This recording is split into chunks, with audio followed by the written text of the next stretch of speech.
250 শয্যা বিশিষ্ট কুষ্টিয়া জেনারেল হাসপাতালে পরিষ্কার পরিচ্ছন্নতা অভিযানের মধ্য দিয়ে সংসদ সদস্য হিসেবে আনুষ্ঠানিক কার্যক্রম শুরু করেছেন কুষ্টিয়া সদর আসনের নবনির্বাচিত সংসদ সদস্য মুফতি আমির হামজা। শুক্রবার 20 ফেব্রুয়ারি সকাল 9টার দিকে দলীয় নেতাকর্মীদের সঙ্গে নিয়ে তিনি হাসপাতাল চত্বরে পরিচ্ছন্নতা কার্যক্রমে অংশ নেন। এ সময় ঝাড় হাতে নিয়ে হাসপাতালের বিভিন্ন অংশ পরিষ্কার করতে দেখা যায় তাকে। ত্রয়োদশ জাতীয় সংসদ নির্বাচনে জামাত মনোনীত প্রার্থী হিসেবে কুষ্টিয়া 3 আসন থেকে নির্বাচিত হন তিনি।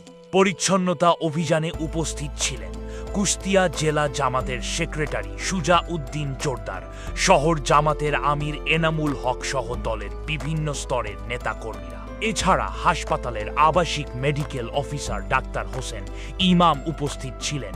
এ সময় গণমাধ্যমকে মুফতি আমির হামজা বলেন, কুষ্টিয়া জেনারেল হাসপাতাল পরিষ্কার পরিচ্ছন্ন রাখার পাশাপাশি এখানে বিদ্যমান নানা সংকট দ্রুত সমাধানের উদ্যোগ নেওয়া হবে। তিনি বলেন, শুধু বাহ্যিক পরিচ্ছন্নতা নয়, চিকিৎসক, কর্মকর্তা ও কর্মচারীদেরও দায়িত্বশীল হতে হবে। জনগণ যাতে সঠিক ও মানসম্মত চিকিৎসা সেবা পায় তা নিশ্চিত করতে হবে। আরও বিশেষ খবর পেতে শহীদ টিভির সাথেই থাকুন, আপনার বন্ধুদের সাথে শেয়ার করুন ও ফেসবুকে ফলো দিন। ধন্যবাদ।